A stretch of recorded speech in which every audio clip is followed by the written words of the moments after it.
E aí, meu amigo, minha amiga, tudo bem? Sou o professor Aloysio Medeiros, com grande orgulho trabalho no Ponto de Concurso, lecionando a disciplina Direito do Trabalho, e a gente está com esse trabalho aqui focado em tribunais regionais do trabalho, e a gente vai dar uma aula demonstrativa a respeito das discursivas.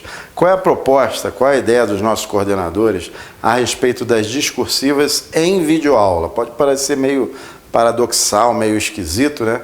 Mas a ideia é nós abordarmos temas que têm grandes chances, né, de caírem na sua prova discursiva. E aí, nós, enquanto professores de conteúdo, que temos no ponto professor de conteúdo e o professor específico de língua portuguesa, tá?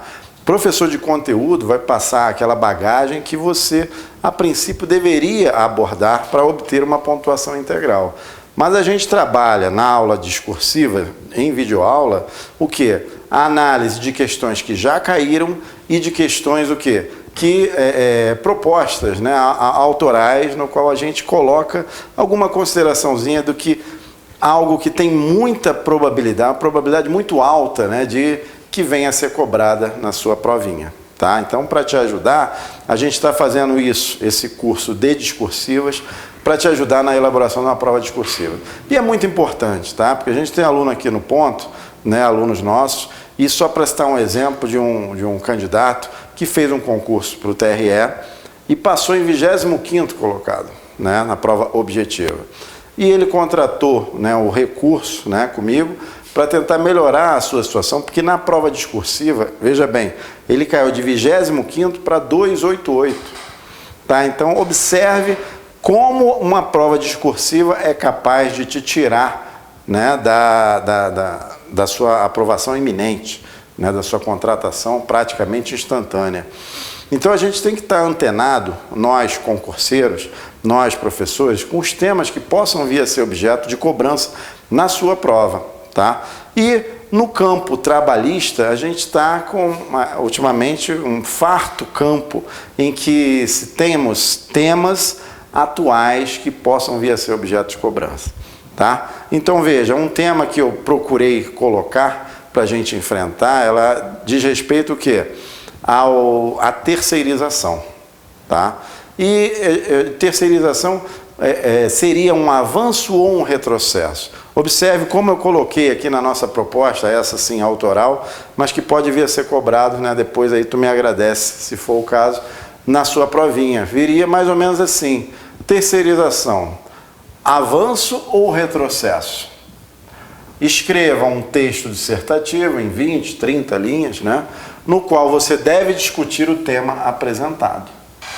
Veja, reitero, como professor de conteúdo, irei traçar, delinear os aspectos que considero importantes, pertinentes, no que diz respeito ao tema apresentado, né? Ao tema que eu apresento como um tema relevante para ser objeto de cobrança nos concursos em TRTs, nos regionais. Tá? Assim como auditor fiscal, juiz do trabalho, procurador do trabalho, tá? Cobrando-se a disciplina, né? Analista, consultor, né, do Senado, da Câmara, cobrando a disciplina Direito do Trabalho, é um tema que vem despertando o interesse da comunidade, né, dos operadores do direito e da sociedade em geral, dos trabalhadores em geral. Então, o exemplo que eu posso apontar para você refletir é o seguinte: depois eu vou aprofundar na questão em si do trabalho terceirizado, tecnicamente falando. Vou falar de uma forma informal no primeiro momento, para a gente entender o Instituto. Tá? O que acontece? Um belo dia, né, recentemente, caso concreto, tá? Aconteceu comigo. Eu contratei uma pessoa, um senhor, para colocação do piso, né, trocar o piso na minha casa. E aí ele falou, beleza, olha só, olhou o tamanho do imóvel e falou, vou te cobrar R$2.000, por exemplo, tá?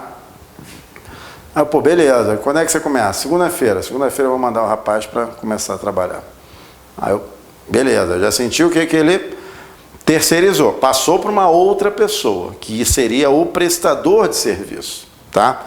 Aí, tá bom, se o cara, né, sabe trabalhar, não vou me opor. Beleza.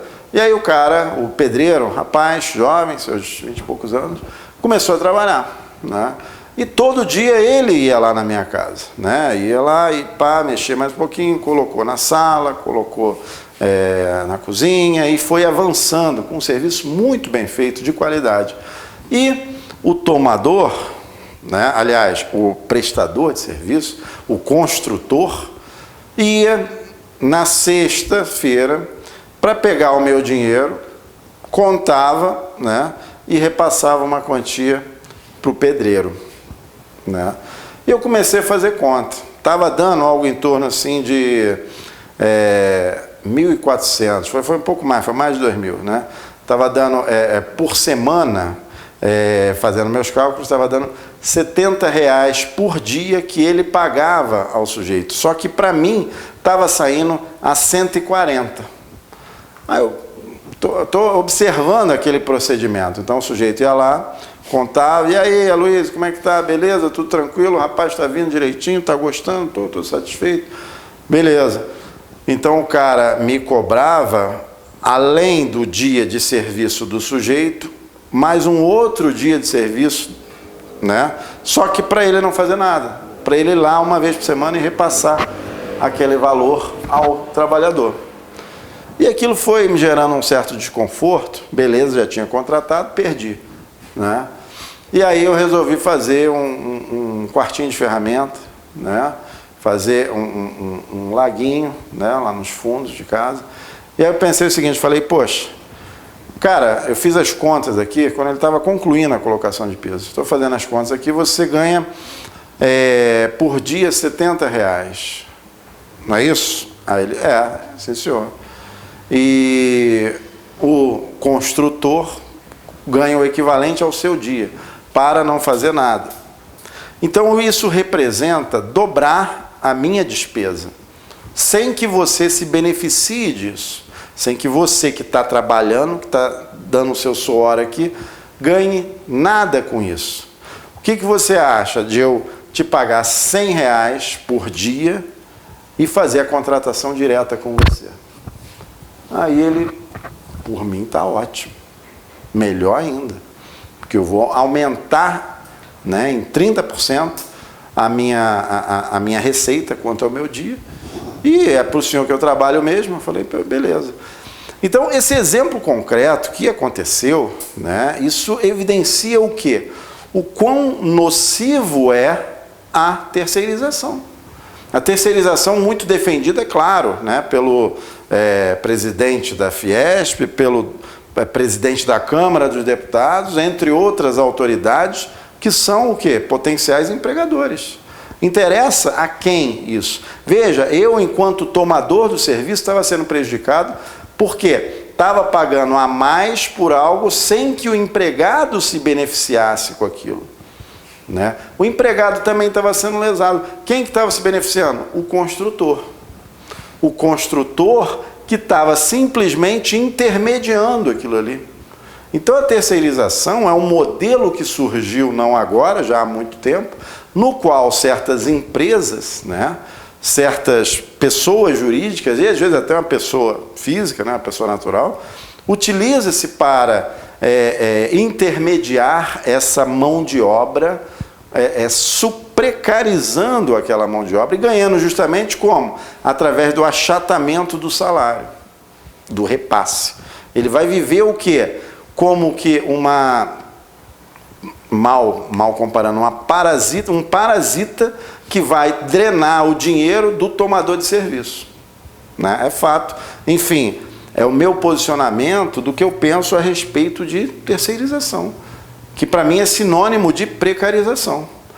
Até então, o TST, ele vinha firmando o entendimento no sentido de que a atividade fim não pode, só na atividade meio. O que isso significa, Luiz? Ora, atividade meio nada mais é do que você pegar e questões acessórias que não constituem o objeto principal do seu serviço sejam preenchidas por certos empresas, né, especificamente preparadas para aquilo. Então, para ilustrar, nós temos uma escola. Nessa escola, nós podemos contratar de forma terceirizada o vigia, né, o pessoal da limpeza, mas eu não posso terceirizar professor. Porque o professor é a atividade fim daquela escola, certo? E a proposta de, né, reforma na legislação vai de encontro justamente ao que pensa e ao entendimento sedimentado pelo TST. Beleza? Ou seja, vamos poder terceirizar sim a parada toda. E é mais nocivo ainda porque inclui a administração indireta. Ou seja, vai parar de ter concurso público para a gente contratar um monte de trabalhador, né, que cada um com o seu respectivo parasita, né, subtraindo, drenando o dinheiro desse trabalhador que vai estar numa situação cada vez mais precária. Tá? Então, como é que isso pode ser bom, meu amigo concurseiro, né? Então, a gente tem que entender o Instituto, como é que ele funciona, e no que diz respeito ao dever de reparação. O dever de reparação, o tomador de serviço está sempre vulnerável a ser demandado também. Vai melhorar a situação? Não, não vai melhorar. Eu vou continuar podendo ser demandado caso o cara não pague as obrigações principais. Quer dizer, a empresa, né, de terceirização se dá bem pra caramba. Está sempre se dando bem, porque ela pode simplesmente desaparecer, ser uma empresa que não tem patrimônio, uma empresa insolvente, ninguém se preocupa com isso. Então, quem vai ser chamado a responder? O tomador de serviço. Porque o miserável, né, do trabalhador que foi ali e não recebeu nem aquela merrequinha, ele vai procurar, né, aquela empresa que ela desapareceu, ou que ela não tem patrimônio nenhum.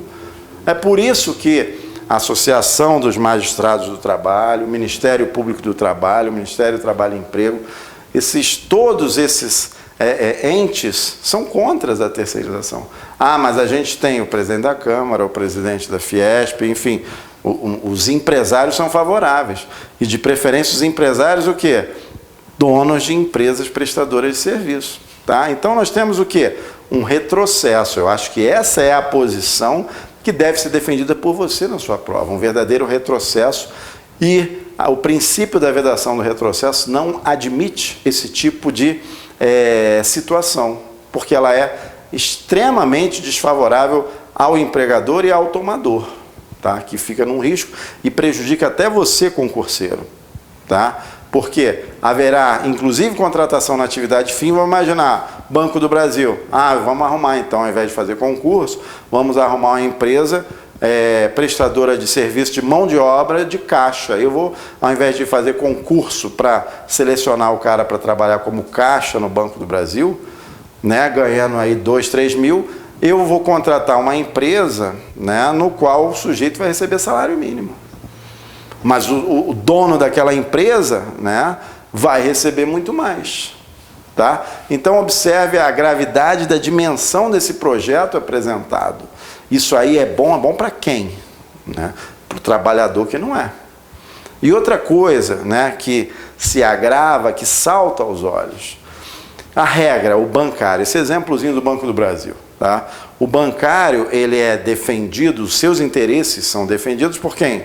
Pelo sindicato dos bancários, forte. Quando faz um movimento grevista, né, é aquele inferno, porque tem força, tem coesão. E esse terceirizado vai ser defendido por quem? Pelos sindicatos bancários? Negativo. Pelo sindicato que representa os terceirizados. A mão de obra é muito mais rotativa, a representatividade é nenhuma.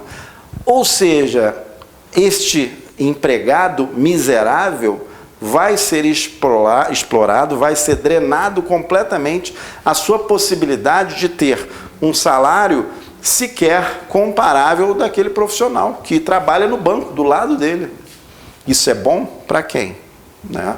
Então, são aspectos que você deve colocar na sua discursiva, né, importantes, como a questão da responsabilidade, se ela é solidária, se ela é subsidiária. Como regra, ela é subsidiária. Primeiro vamos atacar, né, a empresa que me contratou. Caso não tenha patrimônio, aí sim eu vou em cima do tomador, que se beneficiou com esse serviço. Tá? Mas o avanço que se dá na contramão da jurisprudência sedimentada do TST reside justamente na possibilidade de se fazer o quê? A contratação na atividade principal da empresa, a contratação na atividade fim. Nós teríamos escolas com professores terceirizados, nós teríamos hospitais com médicos terceirizados. Imagina, qual o empregador, né? Aliás, qual o empregado que vai se dar bem nesse tipo de demanda? Ah, não, seus direitos estarão sendo assegurados. História, balela, porque o que a gente mais vê aí, infelizmente, na Justiça do Trabalho são o desespero de empregados tentando achar patrimônio nessas empresas, né?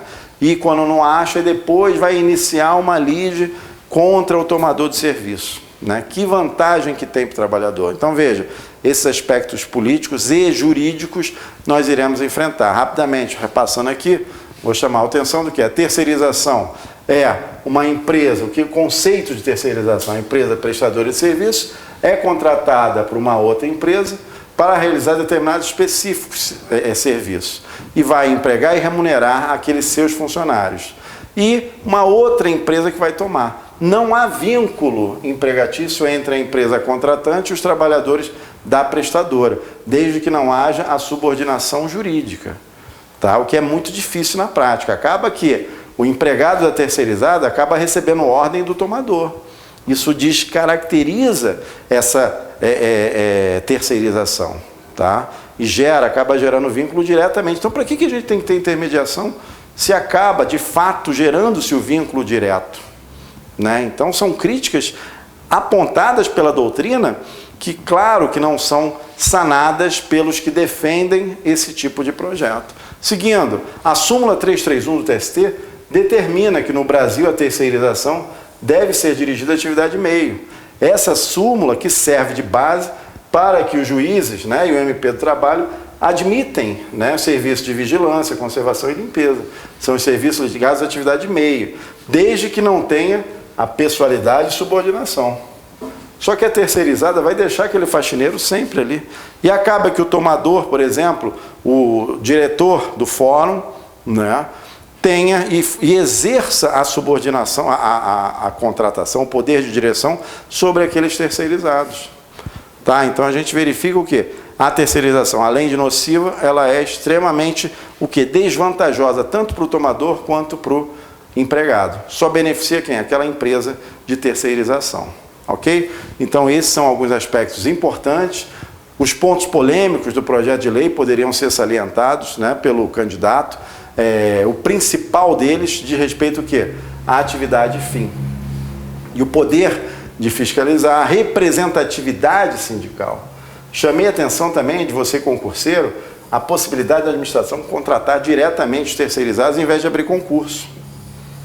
Tá? Então são aspectos que chamam a nossa atenção, que a gente tem que dever, enquanto professor, enquanto operador de direito, de estar passando para vocês como você, numa discursiva, deve se pautar. Primeiro, falar o que é terceirização, explicar a natureza jurídica do Instituto, depois, enfrentar os aspectos mais importantes, mais controvertidos do tema, objeto do projeto de lei que está sendo debatido, tá? Finalmente, fazer uma conclusão se posicionando, tomando partido.